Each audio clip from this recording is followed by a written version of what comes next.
Hi, I'm Sierra Morris, and this is Checkin' the Chicks. In this video, I'll be talking about homesteading in small and rented spaces. Start homesteading wherever you are. So first, let's talk about what homesteading is. Homesteading is working to provide for as many of the needs of your family as you can by your own efforts in the way of producing your own food and other goods. In a broader sense and as a mindset, homesteading is working to make choices that bring you closer to nature and earth-aligned living.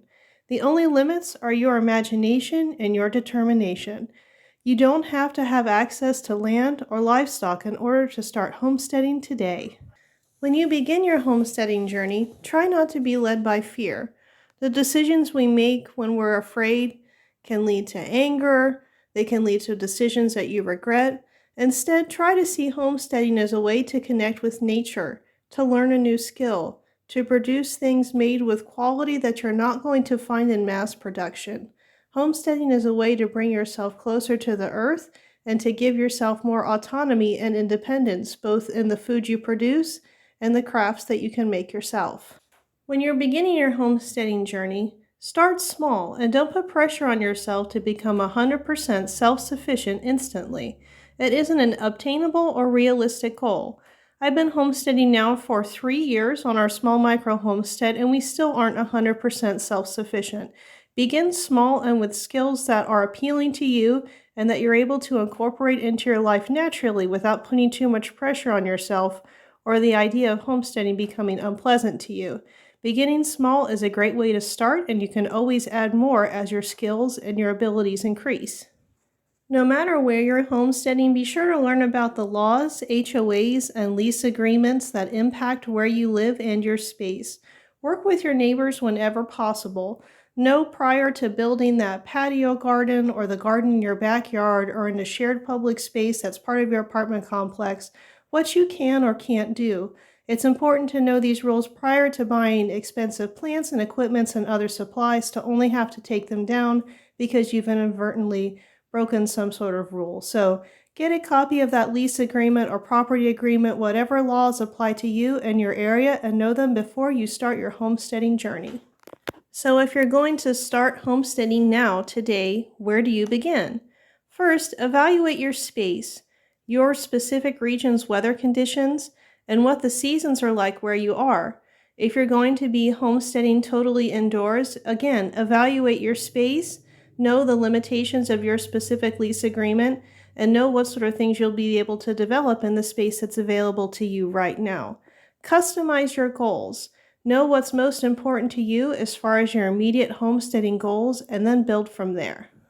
A good way to get started is to track your family's spending and eating habits for a week. When you look at the list of the things you buy and spend money on, where are some spots that you think you could decrease the cost to your family by doing it yourself? Would you be able to replace the pasta sauce you buy with a porch tomato instead? Would you be able to grow some of your own herbs and spices? Look at the foods and items that you actually use. This is a great place to start your homesteading journey, to try and replace some of the things that you buy instead with things that you make. But make sure that you're actually going to use them. If you're allergic to tomatoes or don't like them, it doesn't make a lot of sense to buy, grow, and preserve them. So start with the items that your family actually utilizes and see which ones you would be able to produce by yourself. Consider how much time you have to devote to homesteading. Plants and animals need time, effort, and care to thrive. Begin with something that's not going to be a high-pressure situation for you. It's important that homesteading is enjoyable, just like any new endeavor that you begin. Make sure that the projects you're beginning are ones that are going to be enjoyable for you and that you can realistically incorporate into your schedule. A lot of aspects of homesteading don't have to be high maintenance. There's ways to put maintaining plants and other things on automatic systems to make it easier to maintain while working full-time and only paying attention to your homesteading endeavors in your spare time. But be realistic and start small. Connect with the local homesteaders that are already near you. You are not by yourself. You are part of a great awakening and a movement of people who are striving to live more earth-aligned and earth-friendly practices. Connect with the local homesteaders and clubs in your area to save yourself from so many heartbreaking beginner mistakes. One of the worst and biggest mistakes you can make as a new homesteader is thinking that you have to do this by yourself. You absolutely don't. Connect with your local community, established professionals, and other people not just on social media but in real life who will not only share their resources with you but have a wealth of knowledge to save you from making some beginner mistakes and to give you a great start to your new homestead. You don't have to own livestock, land, or even grow plants to be a new homesteader. You can begin by just making more earth-aligned choices. Reduce, reuse, and recycle whenever possible. Buy local to reduce the carbon impact of your shopping. Frequent farmers markets. Support fair trade, organic, and local producers of goods. Learn new skills to become more independent. Making earth-friendly cleaning solutions, cooking from scratch, and learning to sew are all ways you can start your homesteading journey. Crafting and small container gardening are other great ways to start too. You don't necessarily have to make your own items, but even supporting those who are is a way to bring yourself closer to the homesteading lifestyle. Start where you are with the resources you have. There are many types of gardening that are conducive to small spaces.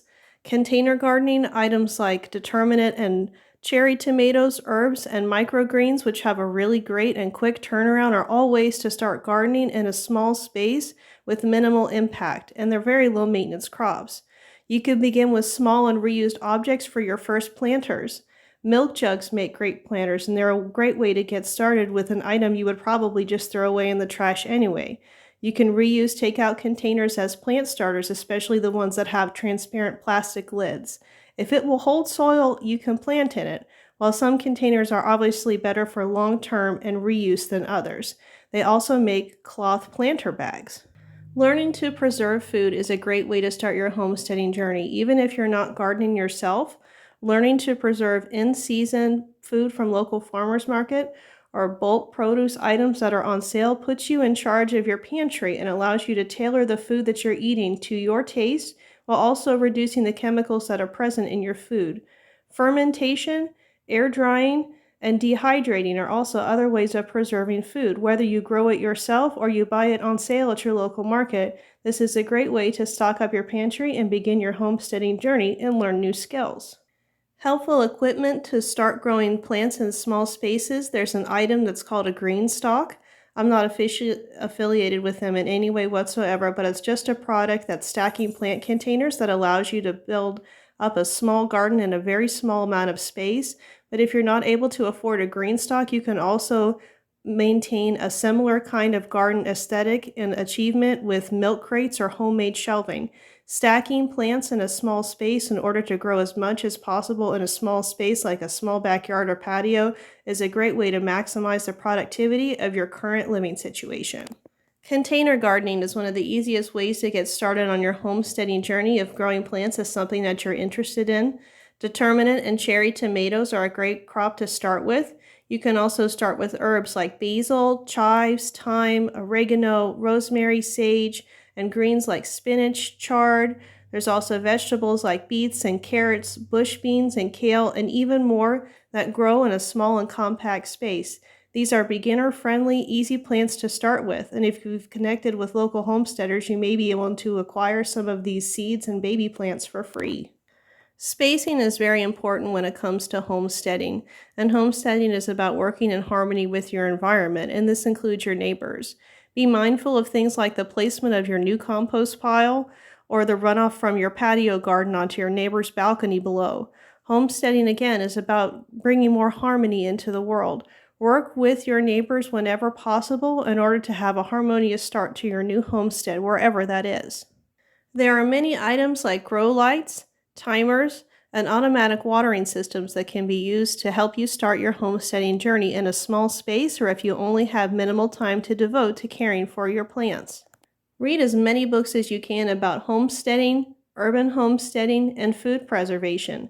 Many of these are available for free from the library, or again, if you've connected with one of those local homesteading organizations, I know that many of them would be happy to share their resources with you. This is a welcoming and warm community that's eager to share information with you to help you get started on your journey. There are so many nuances to beginning your homesteading journey, I wouldn't be able to cover them in one video, but let me know in the comments if you would like to see me start some milk jug container plants or other plants in reusable objects, if that information would be helpful and useful to you. Spend time in nature, whatever that looks like in your local community.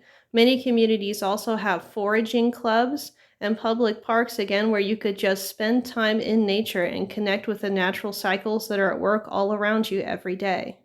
I hope this video got you thinking about how you can start homesteading today. Let me know in the comments again if you would like to see me start the milk jug plant containers and other reused container plants in my next video that I do about the homesteading skills series. And again, this is just the beginning of the homesteading skills videos on this channel, but I hope it's a good start. Thank you for bearing with me as I'm doing the recording for the audio of this video. I'm actually recovering from a terrible cold right now, so if I sound a little off, don't worry. Hopefully I will sound like my normal self by next week. Next week will be a video about protecting your backyard chickens from predators. I hope this information was useful and helpful to you. If you're enjoying my content, please like, share, and subscribe. We would love to have you as part of our flock. Lots of love from our coop to yours. See you next time.